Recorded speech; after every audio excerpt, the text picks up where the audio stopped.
Semana passada chegamos até o ponto onde o noivo e a noiva já estão lado a lado sob a Rupá, frente ao oficiante, ao rabino, e vamos começar a Rupá. Eles já foram recepcionados, Deus já foi abençoado, e agora começa realmente o serviço da Rupá. Então, em primeiro lugar, o que o rabino faz, ele chama duas testemunhas. Dois homens que serão os testemunhas de que o casamento está acontecendo. Tivemos um shiur sobre reza um tempo atrás, shiur que se chama o testemunho fundamental, que falamos no shiur que o testemunho do casamento não é como uma testemunha de um empréstimo. O testemunho do empréstimo, ele vem comprovar que realmente o empréstimo ele aconteceu sob tais condições. O testemunho do casamento, ele não faz isso. O que ele vem fazer é fazer o casamento acontecer. Um tipo de testemunho bem diferente. O rabino, então, o oficiante, ele chama os dois testemunhos e avisa que eles são as testemunhas e ninguém mais. Tem que excluir todo mundo, porque pode dar problema. Esses testemunhos, eles não podem ser parentes entre si e nem parentes do noivo e da noiva, e eles vão ficar sob a Rupá, junto com o noivo e a noiva, vendo tudo o que acontece. Uma vez que o casamento acontece através dos testemunhos, então é importantíssimo que eles permaneçam lá.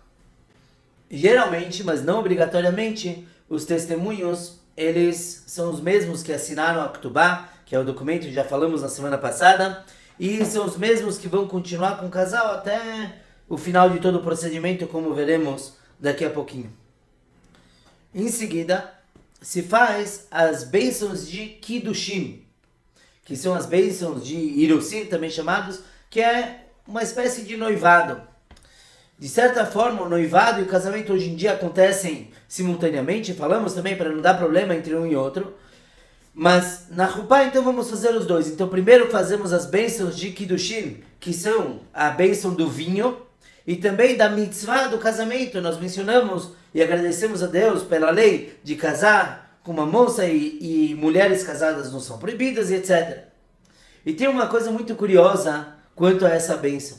Tanto agora como no final da Rupá também se faz novamente a bênção do vinho. E pelo judaísmo, o vinho vermelho é o melhor vinho para todo tipo de ritual. No Shabbat devemos tomar vinho vermelho. No Pesach, no Seder de Pesach, os 4 copos de vinho devem ser vermelhos. No Brit Milá, na circuncisão, deve ser vermelho. No entanto, o Rebbe de Lubavitch fez uma campanha para na Rupá, no casamento, seja vinho branco. Por quê? Imaginem, o momento mais especial da vida da pessoa, quer dizer, aquela que ele escolheu. Bar mitzvah, o nascimento é automático, mas o casamento ele escolheu, em vez de comemorar com um bom vinho vermelho, por que vai usar o vinho branco? E daqui a gente vai ver a delicadeza do Rebbe de Lubavitch. Sim, é verdade que o vinho vermelho é muito melhor, mas como que a noiva toma o vinho? O noivo e a noiva não bebem uma grande quantidade, então sorvem apenas um pouquinho do vinho. A noiva está com véu, a mãe dela, geralmente, ou a sogra, vai dar um pouco do vinho por baixo do véu, e o que pode acontecer é que derrame algumas gotas de vinho. Agora, a noiva está de branco, vestido bonito, e de repente cai vinho vermelho. O Rebbe falou, isso pode envergonhar a noiva. Imagina ela passar o resto do casamento todo com um vestido manchado. Então o Rebbe orientou que se use vinho branco para evitar qualquer tipo de vergonha para a noiva. Vejam como é bonito. Realmente a mitzvah melhora com vermelho, mas a honra de uma pessoa está muito acima do que a própria mitzvah. Depois, o oficiante manda os testemunhos se aproximarem e ele mostra o anel que será usado para o casamento. Ele pergunta para o noivo se o anel é do noivo mesmo, ou o noivo pode informar também antes da Rupá, mas ele fala, esse anel é meu, ele tem que ser do noivo, não que a noiva empreste um anel para ele, tem que ser dele. Então, no caso ele não tem um anel, digamos, na guerra aconteceram casamentos e não tinha, a mulher podia dar um anel dela mesma para o noivo. E aí o oficiante mostra o anel para as duas testemunhas. E ele pergunta para eles se é chavé prutá. Se aquele anel vale uma prutá. Quanto que é uma prutá? 5, 10 centavos. Claro que o anel vale muito mais. Mas, por efeito do casamento, lembrando que o casamento judaico também é uma espécie de business. O homem ele tem que dar algo de valor para a mulher. não é uma compra, mas é um business. Então, esse valor tem uma quantidade mínima. Então, o oficiante pergunta para os testemunhos se realmente vale esse valor mínimo. O anel vale muito mais, com certeza, mas ainda assim os testemunhos não podem falar, oh, claro que vale muito, muito mais. Não, eles têm que falar apenas que sim. Por quê? Porque a noiva ela tem que querer casar independente do valor do anel. Esse é um dos motivos porque não se coloca uma pedra no anel. O anel é liso, de ouro, redondo. Tem vários costumes, se o formato dele é redondo ou quadrado, mas ainda assim, o anel não pode ser muito chique. Ele tem que ser algo simples. Por quê? Porque se ele tiver uma pedra, um diamante, e a noiva começa a pensar quanto que vale, será que vale tanto ou vale mais, e de repente o anel vale menos do que ela imaginava, isso pode cancelar o casamento. Então, na prática, o oficiante pergunta se o anel vale prutá, os testemunhos afirmam, falam que sim, e a noiva se casa, mesmo se esse anel valer tão pouco quanto uma prutá.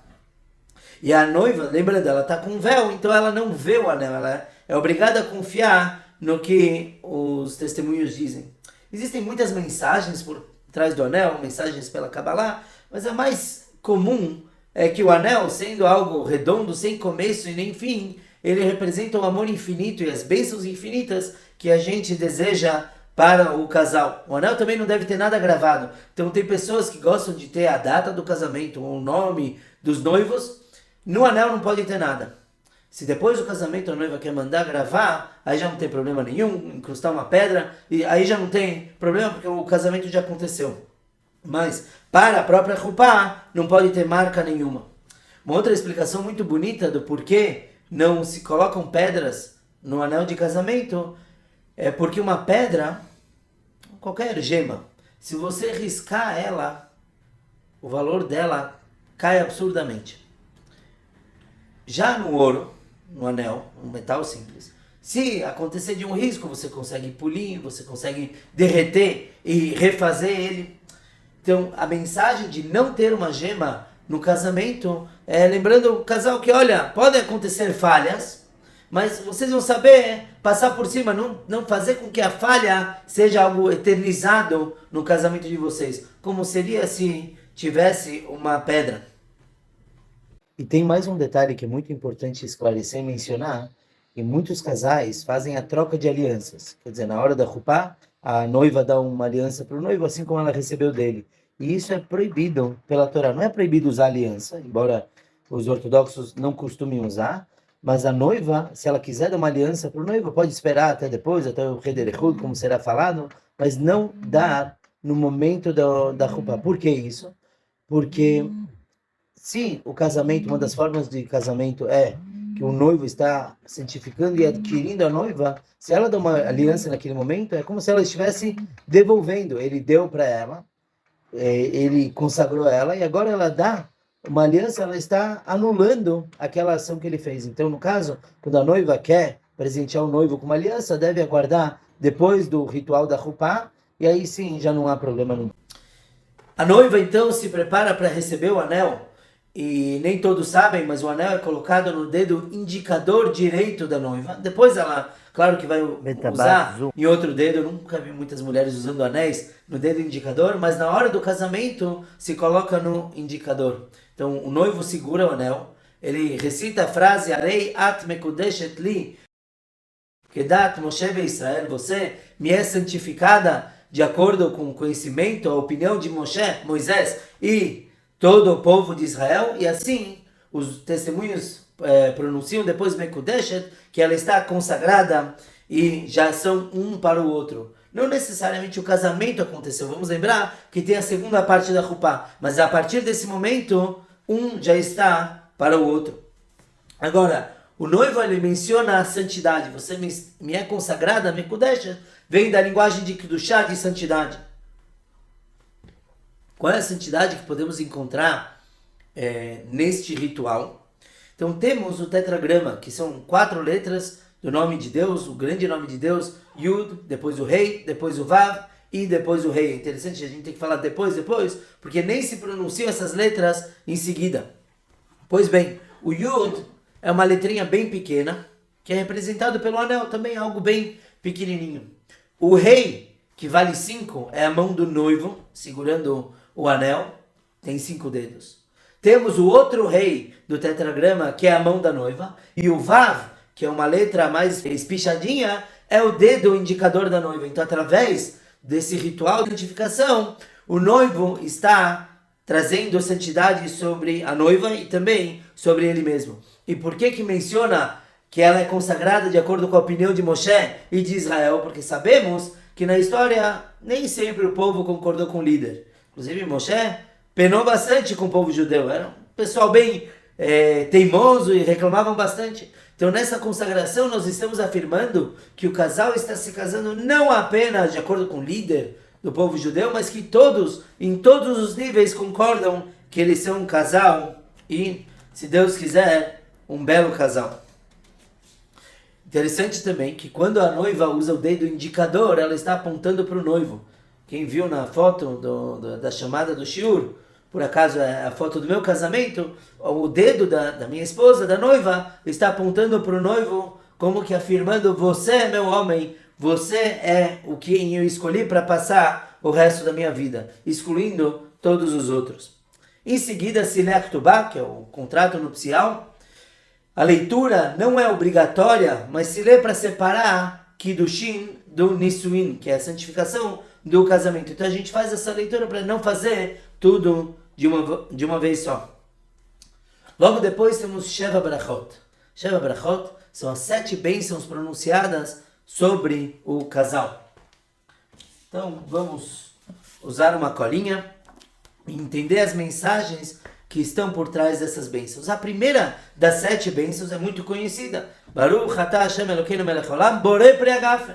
Bendito é você, Deus, que criou o fruto da vinha, da videira.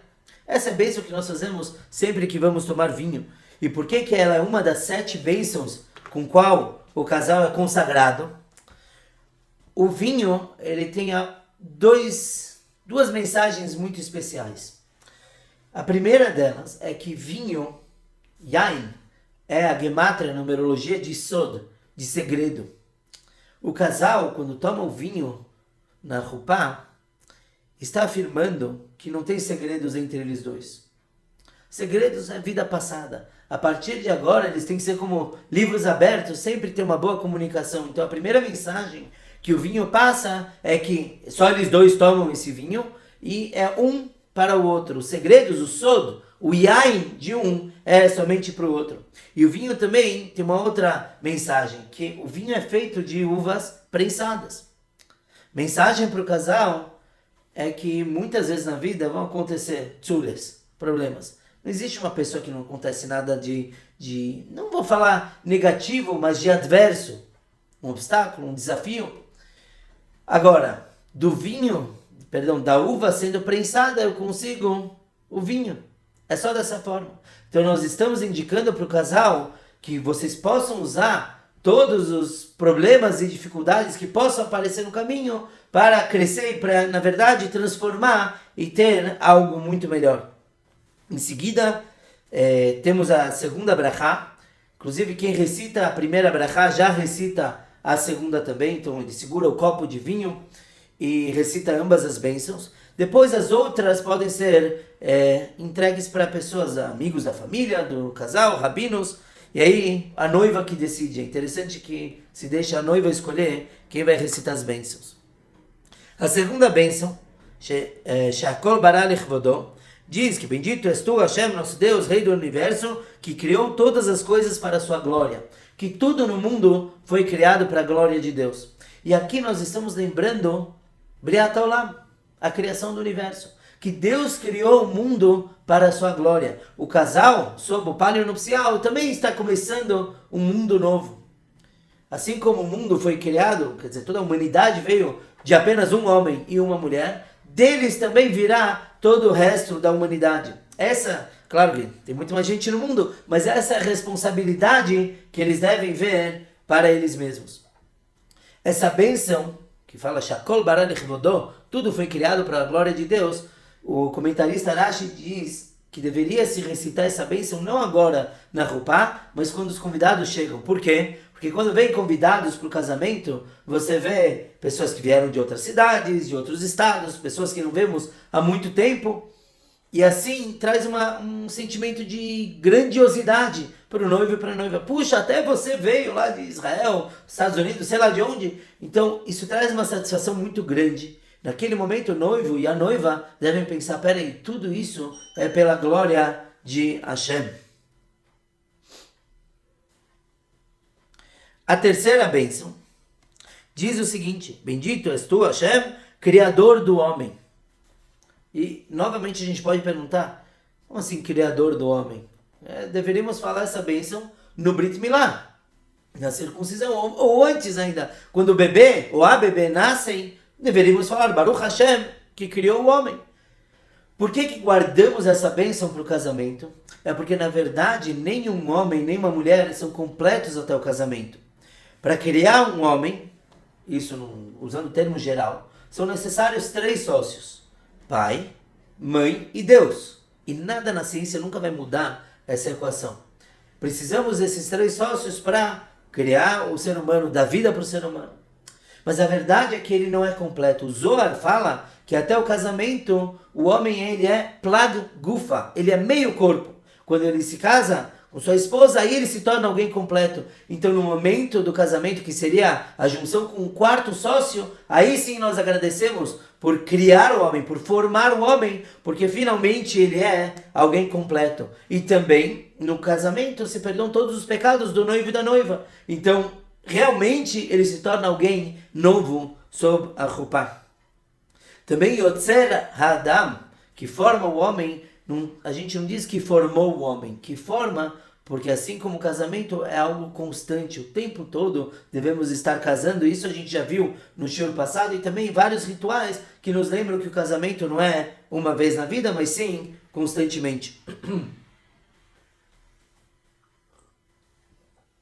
Lechaim, lechaim. Depois temos a 4ª bênção. A 4ª bênção diz o seguinte: bendito és tu, Hashem, Deus, Rei do Universo, que criou o homem à sua imagem. A imagem de sua semelhança, ele fez sua forma, e preparou-lhe dele próprio uma edificação eterna. Bendito és tu, Hashem, Criador do homem. E aqui a gente repete Criador, por quê? Porque o homem foi criado 2 vezes. Não quer dizer que Deus criou 2 homens, mas criou 2 vezes. Primeiro Deus criou o homem e a mulher, mas quando lemos na Torá estava somente o homem, e a Kabbalah explica que a mulher estava junto dele.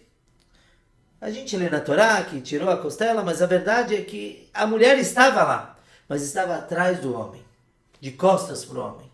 Eles eram uma coisa só, mas não há nada mais distante do que 2 pessoas uma do lado da outra. E não há nada mais próximo. Se um está olhando para o outro, eles são a coisa mais próxima que tem. Mas se eles estão de costas, é a coisa mais distante que tem, porque um de frente para o outro tem que passar o mundo todo. Então, na primeira bênção que agradecemos, que Deus criou o homem, é o homem primordial, é o homem antes da cirurgia que Deus fez. A segunda bênção é quando ele formou o homem e fez ele se virar perante a mulher. Quer dizer, quando eles se reconheceram. Também, essa bênção é um agradecimento pelo Shidur. A gente sabe que não é tão fácil casar. Tem gente que tem facilidade, sai o rapaz a primeira vez com uma moça, já gostou dela e eles se casam. Mas a gente sabe que tem gente que sai com um, com outro, né? E não é tão simples. Então essa bênção vem agradecer que o Shidur, que o casamento foi feito. A 5ª bênção diz o seguinte, que é estéril, Jerusalém, se alegre e seja feliz com a reunião de seus filhos em seu meio com alegria. Bendito és tu, Hashem, que alegra Tzion com seus filhos. E aqui estamos falando de Jerusalém, Tzion, que é a terra sagrada, que também foi comparada com uma estéril. É interessante que estéril, essa questão de não ter filhos, é algo muito presente na Torá. Todas as matriarcas foram estéreis. E nessa bênção nós focamos que é estéril Jerusalém. Como que Jerusalém é estéril? Porque no momento de exílio ela ficou sem ter seus habitantes queridos lá. Então, assim como nós focamos em que Jerusalém não será mais estéril, com o retorno de todos nós, nós pedimos essa mesma bênção para o casal, que eles tenham filhos, como a recuperação de Jerusalém. A sexta bênção, muito interessante, diz: concede abundante júbilo a estes amados companheiros, assim como outorgaste júbilo ao teu ser criado no jardim do Éden de outrora. Bendito és tu, Hashem, que alegra o noivo e a noiva. Nessa bênção, a gente fala da alegria que havia no jardim do Éden. Qual era a alegria? Não tinha o mal, só tinha a serpente lá. Isso a gente está falando, claro, antes de Adão e Eva pecarem com o fruto. Qual era a alegria que eles tiveram?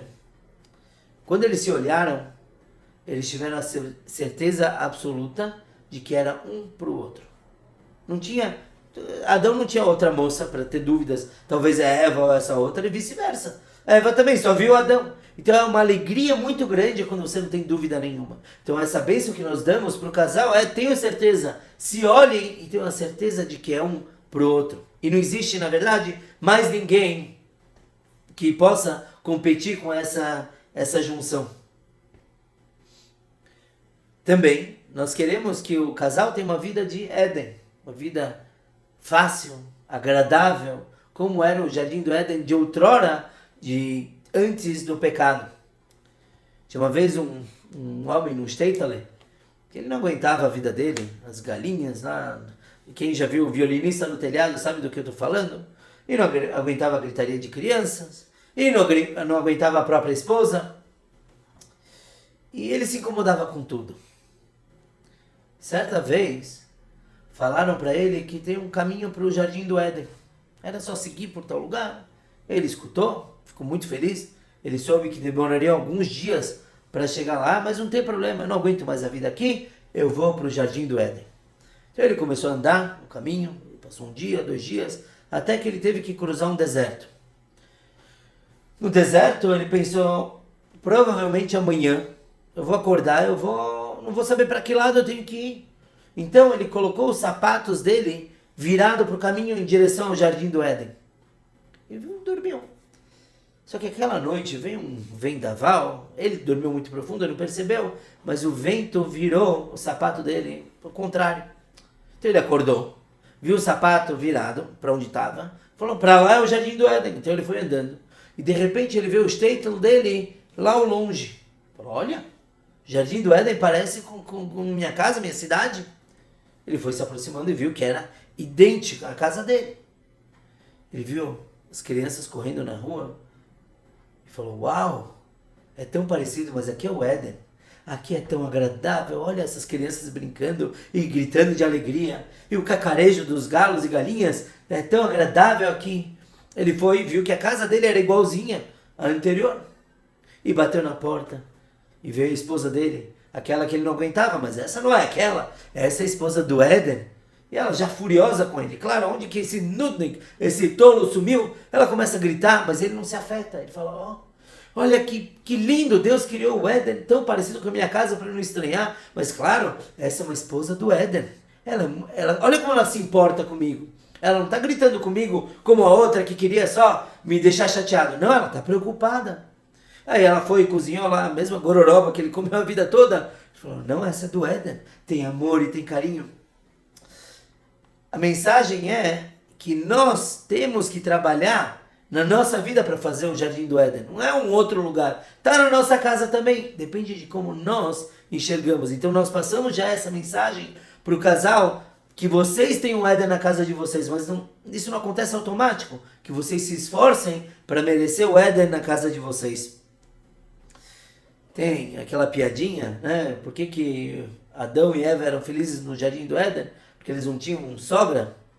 Isso não é piada.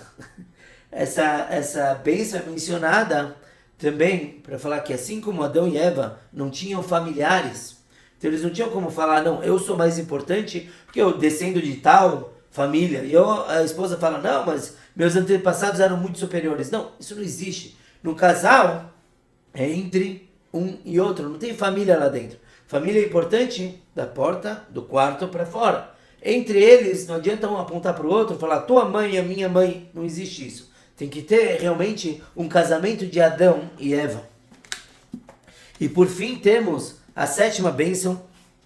Bendito és tu, Hashem, nosso Deus, Rei do Universo, que criou alegria e felicidade, noivo e noiva, contentamento e júbilo, regozijo e deleite, amor, amizade, harmonia e companheirismo. Hashem, nosso Deus, que em breve se escute nas cidades de Eudá e nas ruas de Jerusalém o som da alegria e o som da felicidade, o som de uma noiva e o som de um noivo, o som de júbilo dos noivos sob sua rupá e de jovens de seus jubilosos banquetes. Bendito és tu, Hashem, que alegra o noivo e a noiva. Nessa última bênção, que inclusive ela é um pouquinho mais especial, então se dá para alguém ainda mais querido do casal, nós mencionamos 10 linguagens de amizade, amor e fraternidade. Nós queremos que essas 10 formas de união recaiam sobre o casal. E é interessante que é mencionado o companheirismo, amizade mesmo, não só amor. O que quer dizer amizade? Qual a diferença? Que com um amigo a gente sempre acha um tempinho para ir tomar um café, ou para rir de uma piada. Nós queremos que o casal tenha isso também.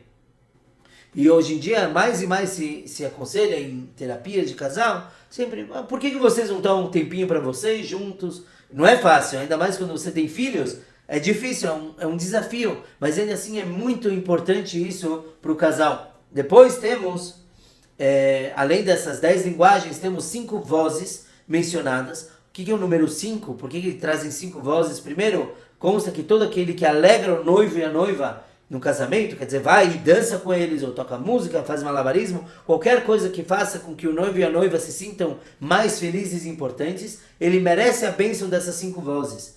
E essas 5 vozes vão também para o noivo e a noiva. O que é o número 5? Então a natureza é o número 4.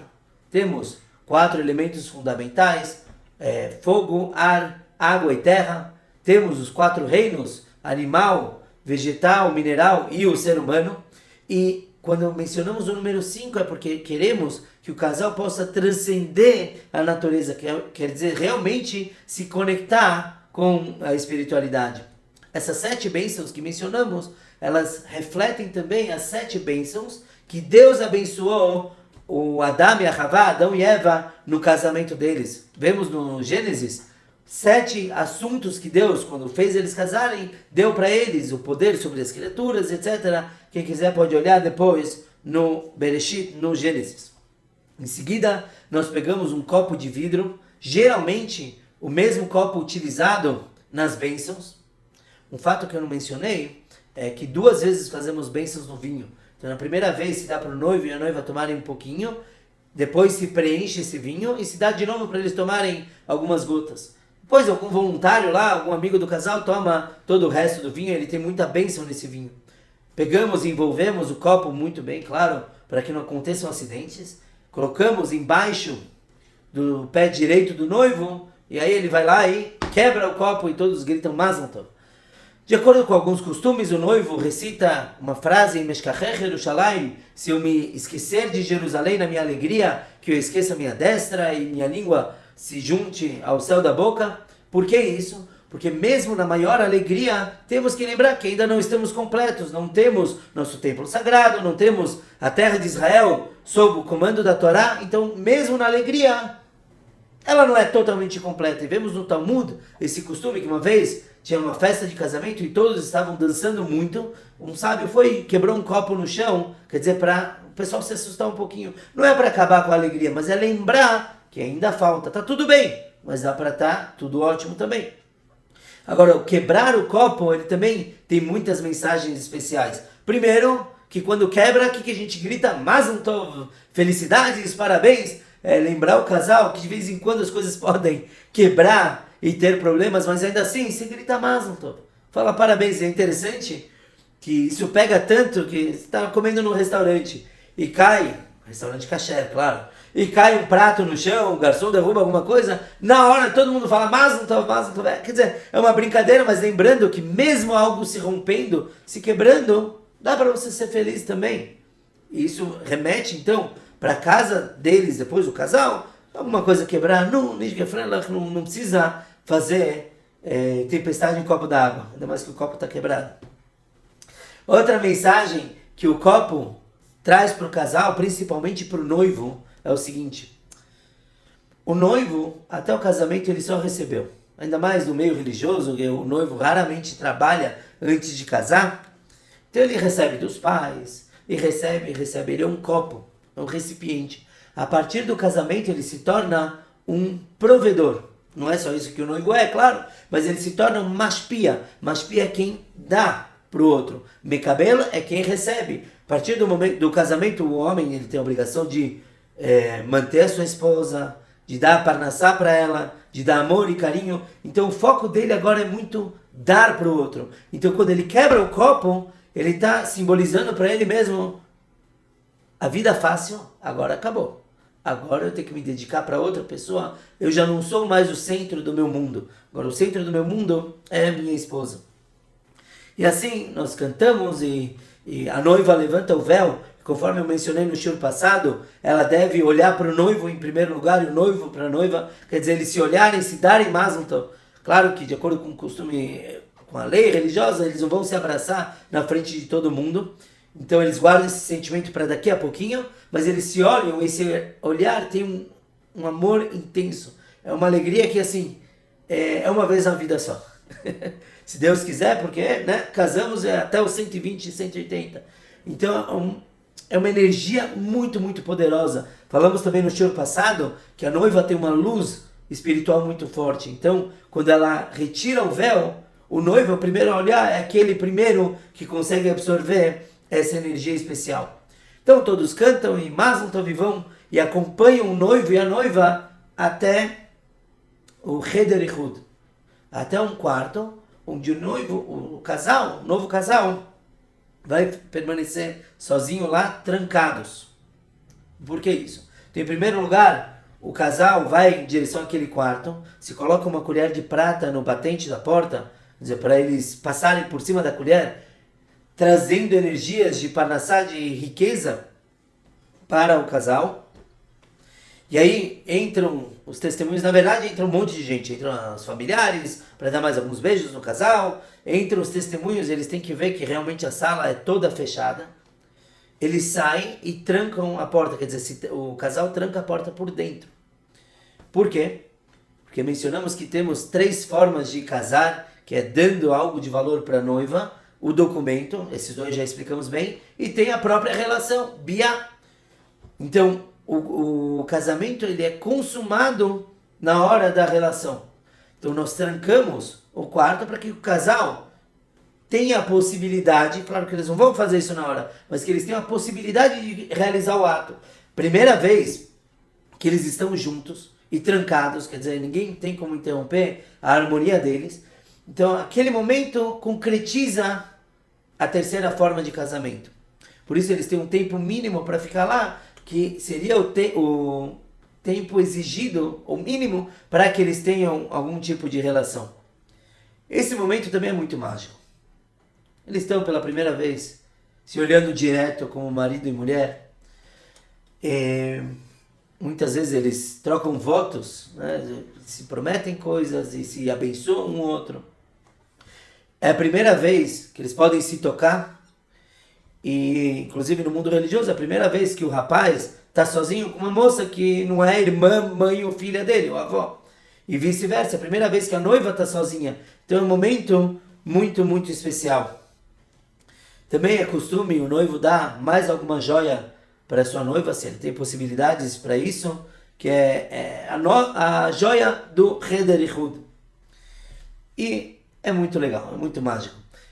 Como o casamento, a maioria das vezes os noivos estão jejuando, então também se serve para eles a comida, algo para eles quebrarem o jejum e poderem depois dançar bastante com força. E aqui fica uma dica para os noivos, quando o buffet perguntar o que quer que seja servido lá dentro, tenho certeza que eles entenderam. Porque às vezes eles mandam uma coisa que a noiva não gosta, e aí ele fica de jejum por ainda mais tempo. Depois o casal sai, vai tirar fotos, e aí se aproveita o resto da festa e Bezrat Hashem o resto da vida. Essa é o ritual do casamento, da Chupá. Depois é comer, beber e dançar. Mas lembrando, muito embora esse evento aconteça uma vez só na nossa vida, Bezrat Hashem, mas é algo que inclui mensagens para todo o resto da vida. buscar felicidade, buscar casar de novo com a mesma pessoa diariamente, todo dia de manhã, realmente olhar para a esposa, para o marido, como noivo que eram 15, 20, 30, 60 anos atrás. E não é fácil. Nós sempre lembramos que o casamento é um trabalho, deve ser esforçado, deve incluir ceder para o outro, autossacrifício também.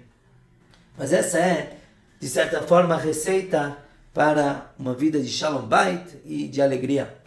Depois eu até recomendo quem está assistindo o Shiur, sabe de algum casal que vai realizar a Chupá, assistir também, ver como são os rituais e encontrar ainda mais significado. E lembrem que também esse foi de acordo com o rito Chabad. Os marroquinos têm outros costumes, mas aí, se Deus quiser, a gente pode abordar no outro Shiur.